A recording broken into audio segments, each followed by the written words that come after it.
এবং ফিলিস্তিন যুদ্ধের ক্ষেত্রে বাংলাদেশের তথাকথিত তালেবর, বুইফোর, আতেল বুদ্ধিজীবীরা আরব বিশ্বের শাসকদের দিকে আঙ্গুল তুলে যে ওনারা কি করতেছে। তো প্রশ্ন হচ্ছে, বাবা তুমিও তো মুসলমান, তুমি কি করতেছো?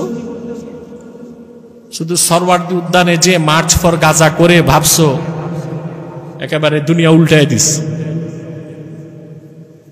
এখন আমরা যদি বলি বাংলাদেশ থেকে রিক্রুট করা হবে 1 লক্ষ মুজাহিদ যুদ্ধ করবে ফিলিস্তিনের পক্ষে বিপক্ষে, এই মুসলিম নামধারী বুদ্ধিজীবীরা আমাদেরকে সন্ত্রাসীর তকমা দিবে। এরা এত বড় হারামজাদা। সমাধান তো এইটাই। সমাধান কি?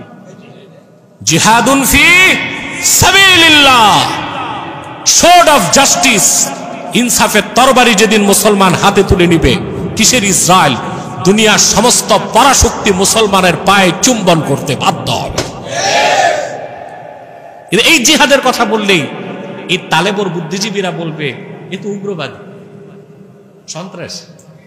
তো সমাধান শুধু কলমের খোসায় করতে চাও না, বাংলাদেশে বসে ব্যানসন সিগারেটে ফু দিয়া চায়ের কাপে ঝড় তুলে 2 কলম লিখে ওনারা পরাস্ত করে দিবে। এরা কত বড় মুনাফিক। আঙ্গুল তোলে আরব বিশ্বের শাসকদের দিকে। ওনারা যতটুকু করার তো করছেই, কিন্তু ওনাদের কারণে যদি 3য় বিশ্ব যুদ্ধ শুরু হয়ে যায়, নিউক্লিয়ার ওয়ার, এটা কি কাজের কাজ হবে? কথা বলেন। ওনারা বুঝে শুনে যতটুকু সহযোগিতা করার ততটুকু করছে, কিন্তু সামরিক হস্তক্ষেপ করতে পারে 3টা দেশ, তুরস্ক, মিশর, সিরিয়া। কারণ এগুলোর সীমান্তে সবচেয়ে বেশি দায়বদ্ধ হচ্ছে তুরস্ক। 1917 সালের আগে গোটা ফিলিস্তিন ছিল উসমানী খেলাফতের অধীন। এই ভূখণ্ডটা তুরস্কের। তুরস্ক এখন আমার ভূখণ্ড আমি ফিরিয়ে নিব বলে সামরিক অভিযান করতে পারে। এবং তুরস্ক ন্যাটো সদস্যভুক্ত, তার কাছে 100 অ্যাটম বোম আছে। কত? ন্যাটোর স্বার্থে সে ব্যবহার করতে পারবে 60টা, নিজের অস্তিত্ব রক্ষায় ব্যবহার করতে পারবে 40টা। সেও তো পারমাণবিক শক্তিধর। ভূখণ্ড ছিল তার, পাশে তার সীমান্তবর্তী রাষ্ট্র ইসরায়েল। সেই তুরস্ক চুপচাপ বসে আছে কেন? অথচ শুনলে কষ্ট পাবেন আপনারা, সমস্ত তেল রপ্তানি হয় তুরস্ক থেকে, আজারবাইজান থেকে। আর দোষ দেয় আরব শাসকদের। ওনারা তো পায়ে পড়ে যুদ্ধে জড়াতে পারে না, এটা তো নির্বুদ্ধিতা। বরং গোড়া কেটে দেওয়াটাই বড় কাজ। নৈতিক সমর্থন তারা দিচ্ছেন ইরানকে। ওনাদের আকাশ সীমা ইসরায়েলকে ব্যবহার করতে দিবেন না বলে দিয়েছেন। কিন্তু হামলা হচ্ছে কোত্থেকে? ইরাক থেকে। এটাও ইরানের চক্রান্তের ফল ইরান ভোগ করছে।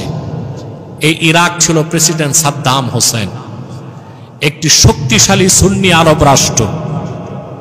আমেরিকার আগ্রাসনের সময় এই ইরান আমেরিকার সাথে মিলে ইরাকের ক্ষতি করেছে। সাদ্দাম হোসেনকে গ্রেফতার করা হয়েছে। ইরানের শিয়া বিচারপতিরা ঈদুল আজহার দিন বিচারের রায় কার্যকর করে প্রেসিডেন্ট সাদ্দামকে ফাঁসি দিয়েছে। আর সেই ইরাক থেকে ইসরায়েল ইরানে হামলা করছে। এটা ইরানের শিয়াদের মুসলিম সুন্নিদের সাথে বিদ্বেষের ফল সে ভোগ করছে। আপনারা তো গোড়ার খবর জানেন না। 2 পাতা পত্রিকা পড়ে আর একটু ফেসবুক দেখে আপনার সিদ্ধান্ত নিয়ে ফেলে এইটা করলো না কেন, এটা হলো না কেন। আপনাকে গ্লোবাল পলিটিক্স বুঝতে হবে।